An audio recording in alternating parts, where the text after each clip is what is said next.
é que eu vim de uma era que eu vi muitos amigos meus terem o manguito rotador lascado por muito press, cotovelo, tríceps, isso carrega muito. Mas só que eu sei que esse movimento, eu vi que não era tão benéfico ao ponto que eu podia preservar o meu ombro, o meu manguito rotador e continuar a evoluir em cima do meu físico sem criar nenhuma lesão. Então eu falei assim, eu prefiro ir pelo caminho mais seguro do que por um caminho onde realmente funciona. Pô, você tem carga no ombro, mas que pode me prejudicar a longo termo, principalmente depois dos 35 anos. Eu falei assim, depois dos 35 tudo dói. É cotovelo, é tríceps, é ombro. Eu falei assim, então eu vou pelo elevação lateral, frontal, posterior.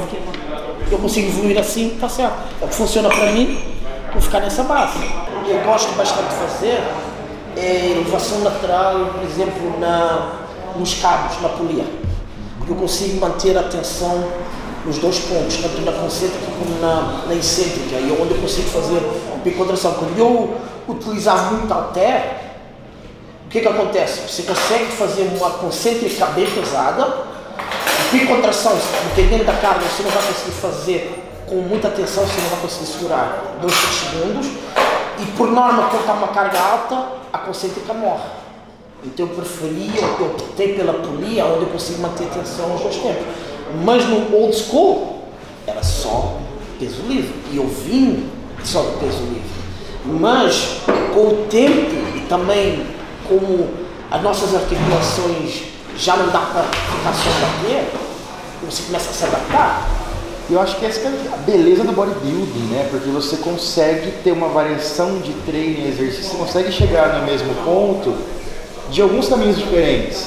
Então a gente vê essa longevidade do atleta do fisiculturismo hoje, especialmente o atleta mais, vamos dizer, smart, mais esperto, que consegue enxergar isso aí, por isso, porque também não adianta, né, Rui? Ter informação, saber, mas não utilizar, ser teimoso. Tem que entender que há várias maneiras de chegar nesse ponto.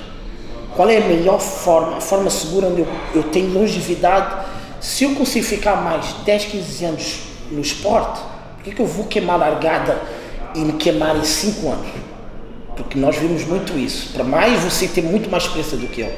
Pô, quando é que você começou a competir e fazer jornalismo? Eu comecei com jornalismo, comecei em 2007, 2006, por aí. Escrevi minha primeira matéria de revista, foi 2006.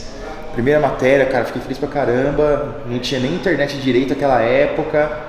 Aí em 2008 já tinha um pouco de YouTube, eu tinha um blog, na verdade, né, que era legal, que era o Diário do Culturismo, e ali eu fazia como se fosse o Instagram, cara. Eu colocava meu treino da semana, 2, 3 fotinhos do que eu tava fazendo, um videozinho ou outro. E, pô, em 2008 eu fiz aquele DC USA Tour também, que talvez tenha sido o primeiro vlog maromba, cara, porque eu fui para os Estados Unidos, fiquei 3 semanas lá, cobri tudo.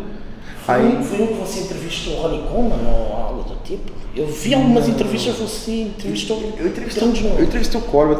Quando o Coleman veio pro Brasil, eu fiz algumas coisas, fiz alguns trabalhos para o patrocinador dele na época também. A gente produzia, isso foi em 2008, inclusive. Em maio ele veio e em setembro a gente foi pro Olímpia, que foi legal pra caramba. E aí depois, cara, fiz o DC USA Tour, que conheci Metroflex, porque ninguém sabia na época. Texas. Ninguém sabia o que era a cena bodybuilder americana. Tinha aqui no Brasil, tinha em revista, mas o que acontece? A gente via no DVD do Ronnie Coleman academia, não sabia. Fui pra lá, gravei a academia, treinei, conheci o Brian Dobson, que é o cara que descobriu o Coleman, dono da academia. Gravamos lá, fui para Los Angeles, fui para Golds, mostrei como que era Golds, mostrei como que era a Firehouse, que é onde os caras comiam. Hoje já meio que tá batido. Não, mas você vivia lá praticamente. Aqui imagina, 2008 no Brasil, não tinha, nem se sabia o que era o que. Aí fui na Colosseum Gym do Milos, lá em Fullerton. Que era, eu treinei lá, que era uma academia que estava tentando rivalizar com a Golds na época. Era uma toda amarela também. Sim, era uma academia fenomenal, tinha 7, 8 leg press, 7, 8 extensoras diferentes. Cara, era uma Disneylândia o negócio. Era perto, inclusive, da Disneylândia. E depois eu fui cobrir o Olímpia. Então foi a primeira vez, eu acredito que tenha sido, eu não conheço algo antes de uma cobertura em vídeo no YouTube do Olímpia, em um estilo vlog, porque aí eu mostrava, vamos comer no Black Eyed Peas, lá comer o frango que eu comia, mostrava, vamos fazer isso, vamos fazer aquilo. Até hoje tem no canal isso aí, tá ruimzão lá a qualidade. Sério? É relíquia, tem que ir lá, tem que começar, eu acho que você deveria ir buscar isso, fazer uns reacts sobre isso. Verdade. Uma ideia aí, porque deve ter umas 2 horas pelo menos. Foi um documentário que virou, porque foi vários episódiozinhos. E depois daquilo que os brasileiros, as empresas começaram a ir para o Olímpia. Tanto que depois daquele ano eu fui, não tinha brasileiro nenhum. No ano seguinte os brasileiros me e aí tal, eu tô indo para o Olímpia, você podia me explicar lá onde que é a Golds, como que faz e tudo? Vários. E aí começou o Brasil começou um pouco mais para lá. Então eu tenho o maior orgulho disso aí, cara. É uma coisa que eu fiz lá no começo. Eu acho que eu fui um dos pioneiros nisso, em fazer essa história. No site que era do Culturismo também tinha uma novelinha que eu fiz também. Caramba! Que era o Como se tornar um fisiculturista, que era uma história fictícia. Aí tinha um cara lá que era o Léo, que era um cara que a gente inventou. O cara existia, mas ali era tipo uma ficção. Então tinha os personagens, teve 10 episódios, quase virou livro. Teve umas coisas legais, cara, que aconteceram naquela época. Faz um react, Miguel, sério. Porque eu acho que, como a internet chegou bem em 2020, no tempo da pandemia, muita gente esqueceu o que o Miguel Chain fez lá atrás. Eu acho que você fazendo react, mostrando todo o cenário de 2008 para cá, eu acho que seria algo muito sensacional. Acho que era algo único. Vou fazer. Eu acho que você deveria. Eu vou te chamar para fazer uns comigo, então. Vai ser da hora. Tá combinado, beleza. Porra. O Rudy é uma enciclopédia do fisiculturismo. Não, o Miguel Chain mais que eu. Eu imagino. Exagero dele. Eu sou daquelas pessoas que eu vivi, mas ao mesmo tempo eu não tive tão infiltrado, porque quando você está no processo, você conhece os caras, você vive, eu tenho histórias com eles todos, Dexter, todo mundo, mas como você vive a parada, você fica até um pouco distanciado. Mas o Miguel Chain é um cara que estudou, fez reportagem, entrevistou Ronnie Coleman e grandes atletas. Então realmente o Miguel Chain foi buscar informações que ninguém tinha na altura.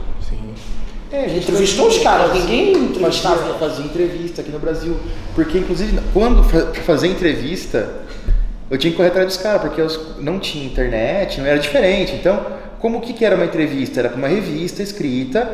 Quando eu lancei o canal, também no canal tem muita entrevista lá antiga de 2008, 2009, ia para as expos e tal, os caras fugiam, porque o atleta ele não estava acostumado a aparecer na câmera, ele tinha vergonha. Tinha cara que saía correndo, eu falei, não, vamos fazer uma entrevista, não, mas eu não sei o que falar e tal. Sabe um cara que sempre fazia, que era massa, nunca fugia, e o Sardinha, por exemplo, era um cara que estava sempre ali na câmera, porque ele já tinha essa preocupação, você vê como que era. E tinha alguns outros também que eram assim, só que tinha muitas vezes para revista, eu tinha que ligar pro cara, porque eu estava no interior de São Paulo, e aí, e não tinha orçamento, então muitas vezes eu tinha lá a graninha que entrava, mas assim, a ligação era eu que tinha que pagar. E isso em 2007, 2008 era diferente, não tinha celular, era telefone de linha, você tinha que ir pro cara de noite, que era mais barato. E aí eu ia entrevistando o cara e escrevendo, porque não tinha como gravar, não tinha equipamento para gravar. Você entrevistava por telefone? Alguns caras tinham que ser por telefone. Caramba, que animal. Meu, que da hora. Outros por e-mail. Tá vendo?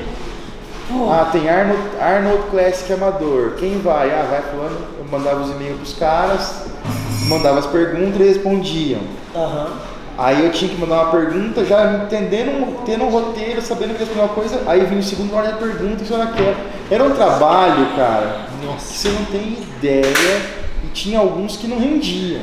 Tinha alguns que era assim, não e tal, e aí eu trocava uma ideia com o cara de vez em quando e eu conseguia adicionar alguma coisa. É um trabalho difícil também. Sim.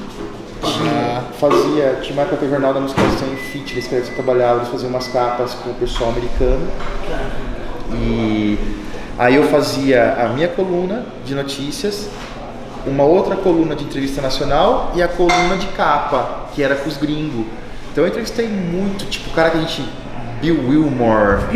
Lembra do Bill Wilmore? Pô, gigantão. Legal pra caramba. Tony Freeman. Outro gigante. Will Harris. Como que chamava aquele? Stan McQuay, era isso? Stan McQuay. Pô, amigaço meu. É? Eu tava na WrestleMania, depois foi pra 212. Que era tudo modelinho também. Exato. Ele é filipino, uma coisa assim. Alguma coisa assim. Gente boa pra caramba. Então, todos esses caras eu entrevistei assim, no hardcore, no e-mail, mandava um e-mail pro cara, antes da revista e tal, essa matéria com você, tá aqui. E o cara mandava. Então, assim, a gente fez. Era muito trincheira para abrir caminho. Eu gostaria realmente que as pessoas valorizassem cada vez mais tudo que você fez desde 2008, porque a internet realmente deu boom em 2020, mas 12 anos, você fez isso de amor. Quanto você ganhou com isso? Nada, cara. Eu perdi dinheiro com isso, mas só que teve um ganho, cara, que eu acho que vale mais que dinheiro pra mim, que é essa herança. A gente saber que, pô, a gente lá atrás plantou uma sementinha pra produzir conteúdo hoje. Quantos canais, cara, que não vem falar pra mim, poxa, você me inspirou, eu comecei vendo você, comecei vendo seus artigos, não sei o que lá. Quantos atletas que me falam assim, cara, eu comecei a fazer bodybuilding porque eu lia você na revista e você me incentivou a começar. Cara, tantos e tantos. Então, legal. É gratificante, né? É gratificante. Eu tava falando isso com o Marcelo e ele perguntou, pô, você viveu e conviveu com os caras, nos bastidores e tal. Eu falo, tem certas coisas que a gente guarda para nós mesmos, que é aquela memória nossa. Então a gente não vai ficar toda hora a explicar, vivi esse momento. Acho que é um negócio tão valioso, ao ponto assim, esse momento é meu, é o único que eu quero guardar. Mas muitas pessoas querem que a gente exponha isso tudo. Eu falo, qual é a oportunidade? Eu não vou chegar num podcast, sentar e falar, vivi isso, aquilo. Mas é uma dificuldade, porque eu gosto de falar dos outros, não de mim, entendeu? Esse que é o negócio. Esse é o lance. Aí eu falei, pô, como é que eu vou sentar e falar de mim próprio? Eu vivi isso, fiz isso, aquilo. Falei, não, quando chegar os ganchos certos, a gente vai falando sobre. Mas você só consegue falar sobre isso sendo entrevistado. Você não vai falar, vivi esse momento, aquele momento, de fulano tal, e aconteceu isso, aquilo. Pô, eu tava contando umas histórias até Marcelo na China com o Cedric, com o Sean Roden, falecido Sean Roden, os dois falecidos.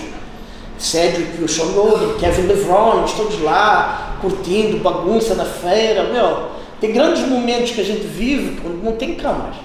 E os momentos que são verdadeiros, são assim, mais legais, é o mais legal. Pô, a experiência de fazer tour com eles nas feiras, não tem preço. Sabe um momento que foi legal pra mim? Falando de mim aqui um pouco então, não sei se você vai querer ouvir, mas fica aí, segura aí a onda. Eu fui acostumando, cara, porque no começo era muito legal os atletas, eu sou super fã, né? Em 2007, Coleman veio pro Brasil, não tinha ainda, tava começando, não era conhecido, paguei pra entrar e tal, o Coleman. E aí eu vi uma galera entrando numa portinha, segurança, a turma ali que tava trazendo ele, eu falei pros meus brothers, vamos entrar nessa portinha aí, vamos mostrar o ponte pra fora. Eu falei, não, mas a gente não vai conseguir. A gente entrou, invadiu o negócio, onde ele tava o camarim, os caras apanhamos. Caramba. Então eu fui me acostumando a conviver com os atletas. Só que eu também sou muito fã, por ser escritor, eu cresci lendo alguns caras que me incentivaram. O meu incentivo, o meu foco era, quero ser escritor, quero trabalhar com isso, quero produzir conteúdo, então eu lia muita revista. Tinha dois caras que pra mim, um era o Ron Harris e o Giles Thomas. Os dois? Os dois eu lia, que são os caras da Muscular Development, hoje são meus amigos. Mas a primeira vez que eu vi o Ron, eu trocava e-mail com o Ron, e aí tal, ele respondia, eu achava o máximo. Falei assim, não, se um dia você vier para os Estados Unidos, nós vamos conversar, não sei o que lá. Eu falei, não sei quando que eu vou, cara, eu não tenho dinheiro nem para me viver aqui no Brasil. Era outro cenário. E quando eu conheci, foi em 2016, no Olímpia que eu fui. Eu falei, eu vi ele passando e falei, não, eu sou o Miguel, você não vai lembrar de mim? Ele falou, claro que eu lembro de você, cara, que legal, Brasil, aí, bom dia, e não sei o quê. E sabe quando você chega, o cara chega pra você e você não sabe o que falar? Você fica em choque. Eu não sabia o que falar, cara. Eu travei. Eu não sabia o que Tão falar. fã que você De tão, demorou um tempo assim. Aí no outro dia eu tava com a mãe, passou na mesa. E aí, Miguel, Brasil, bom dia. Você vai bom dia. Bom dia. Falei, bom dia.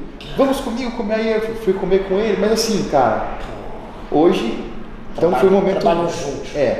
São momentos, cara, que, pô, são muito legais a gente viver. Não tem preço, né? E Mas, onde é que tá hoje? E é legal pra devolver pro fã, né? Porque também eu tive momentos ruins também, cara. De cara que eu adorava, era super fã de atleta aqui do Brasil. E o cara vinha e tava cagando pra você. O cara. Essa é a parte difícil do repórter, né?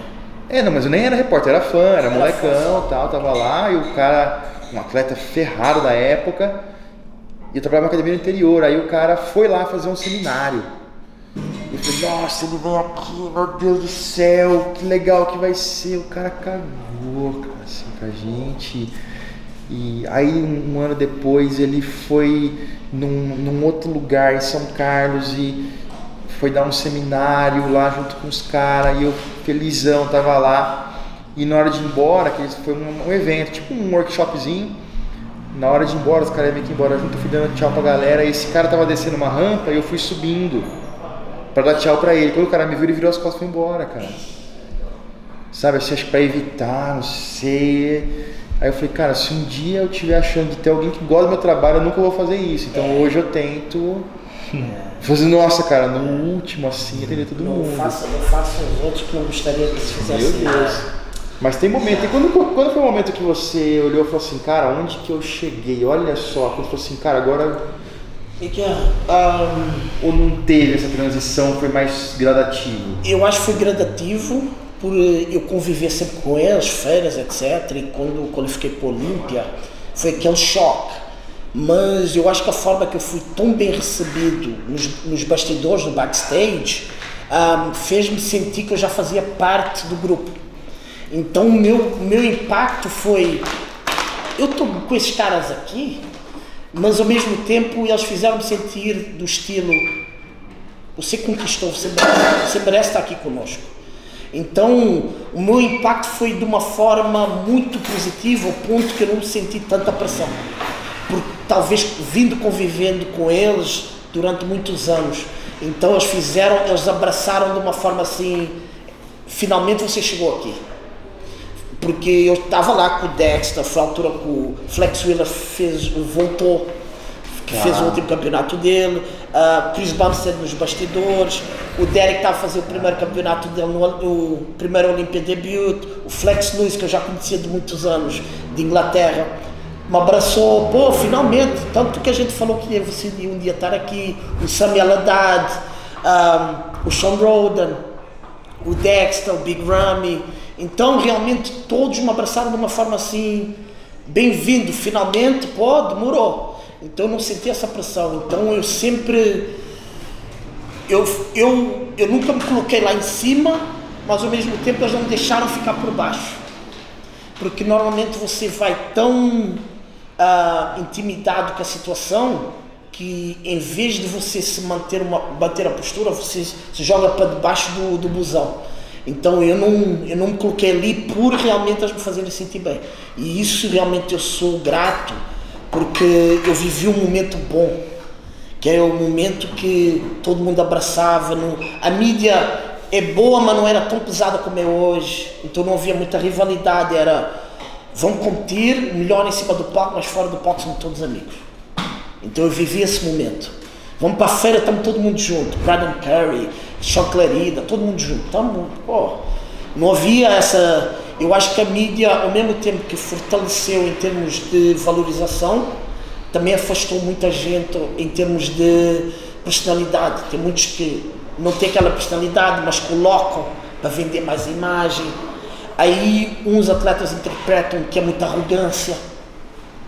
Então tem que saber equilibrar, até quando está na mídia. Então eu acho que envolve muita coisa hoje com a mídia. Antigamente era muito real. Eu gosto de você, estamos juntos. Eu gosto de você, não tem conversa. Era mais assim. Mas porque tinha menos gente, talvez? Menos gente. E aí era um esporte menor, com menos gente. Era 15, 20 atletas por categoria, no máximo. Então até essa valorização era boa. Porque quando nós colocámos o casaco do Olímpia, todo mundo reconhecia, esse é o cara. Hoje, como realmente virou um business, e tem muita gente, quando o cara fala Olímpia, a pessoa, mas que posição, aonde, não conheço, que Olímpia. Então vai-se perdendo um pouco o estilo em que categoria nós éramos realmente, a gente qualificava, todo mundo realmente sabia quem você era, porque era muito seletivo. Mas o business cresceu, os promotores têm que vender mais, tiveram que aumentar realmente a audiência, que a mídia também, para fazer o business crescer, senão também fica complicado para eles. Mas o valor que tem de eu reviver aquele momento foi saber que quando você era Olímpia, o casino em Las Vegas parava. Nós sentíamos como estrelas de Hollywood mesmo. Aquele casaco pesava 50 quilos. Aquele casaco pesava. Era diferente. Tinha valor, tinha muito diferente. valor. Eu acho que a gente teve a felicidade de viver as duas eras, né, cara? A gente teve essa oportunidade de viver aquela fase que era diferente, era uma essência. Hoje mudou um pouco, mas não dá pra... É bom também. É bom. É bom também. Tem mais oportunidade, tem mais recursos, mais... Lá ótimo. É melhor, com certeza. É bom também. E eu falo assim, como nós viemos de outra era, e agora estamos na nova era, é usar realmente, ter as memórias, utilizar o que a gente viveu, usar o útil ao agradável agora, juntar os dois. Conseguir repassar o que a gente aprendeu lá atrás e, ao mesmo tempo, ter retorno de todos os gastos e investimento que nós colocamos. Então a mídia vem ajudar com isso. Mais patrocinadores, mais empresas investindo. Então é o útil ao agradável, porque antigamente era só o amor pelo esporte, mas não havia retorno. E aí o amor não enche barriga. A gente via por um lado também que era quem estava no esporte era porque gostava. Então acho que isso era uma forma de valorizar, porque a gente sentia mesmo como uma irmandade, né, cara? Você tava ali, uma comunidade. Nossa. Até falavam que era uma subcultura, os fisiculturistas e tudo. Tinha um livro super legal que eu não sei se você já leu esse livro, era Memórias de um Bodybuilder, de um fisiculturismo improvável. Memories of an Unlikely Bodybuilder. Eu tenho esse livro, eu posso te mandar se você quiser. Eu não lembro desse de um professor, ele quase virou uma série da HBO, ele era um professor universitário. Ele resolveu de Nova York. Mas resumindo, ele tem uma passagem que ele fala assim, cara, eu comecei a treinar e tal, aí ele tava no metrô, eu vi um cara lá, meio grande, pensei, será que esse cara treina? Aí eu olhei no antebraço dele, tava depilado, falei, esse cara é bodybuilder. Então tinha essa coisa. Hoje, tem muita gente que ama, mas tem muita gente que tá aqui pelo motivo errado. Por moda também. Por moda. Também. Tem estudo, eu acredito que assim... Eu sei que está tão popular que muita gente quer aparecer mais na mídia, etc. Mas eu falo assim, é bom isso, mas ao mesmo tempo é bom se educarem, tentarem entender formas de treinar, formas de alimentar, como é que é feito, porque é sério. A galera às vezes pensa, não, vou fazer uma brincadeira na academia, não, levantar peso é um negócio sério, você pode se machucar. Então eu acho que as pessoas, em vez de só ficar pela moda, tentar entender todo o processo, como é feito, como é que aquele cara consegue, porque agora tá muito banalizado. O cara ficou assim porque tomou isso, porque fez aquilo, porque... Não é assim tão fácil como vocês imaginam. O processo é esse. Normalmente as pessoas tomam um choque quando você fala assim, não, tento comer dessa forma, por quanto tempo? Por 3, 4, 5 meses. Não. Pô, vou fazer minha vida inteira com ele. Não, só se eu tiver um patrocínio. Você fala, ixi, então tá lascado. Como é que eu faço com o patrocínio?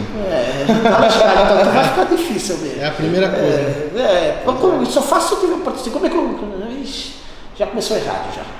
Então eu acho que temos que reeducar um pouco, tentar ajudar da forma certa, sem ser agressivo, como você gosta de trabalhar dessa forma, você educar, você ter o melhor canal em termos informativos. Eu acho que é passar o que realmente é, mas realmente ir, que agora está difícil, a gente tem que ir.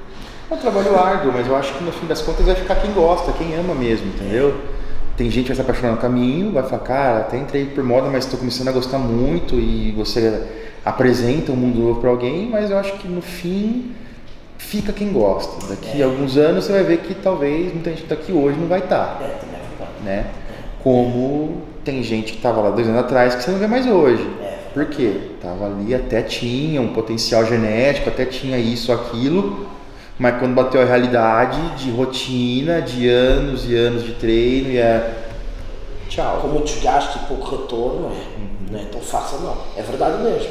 Então é como você falou, só vai ficar que realmente é o processo, e uns têm potencial, destacam-se rápido, mas nem todos, é 1 em 1 milhão, né?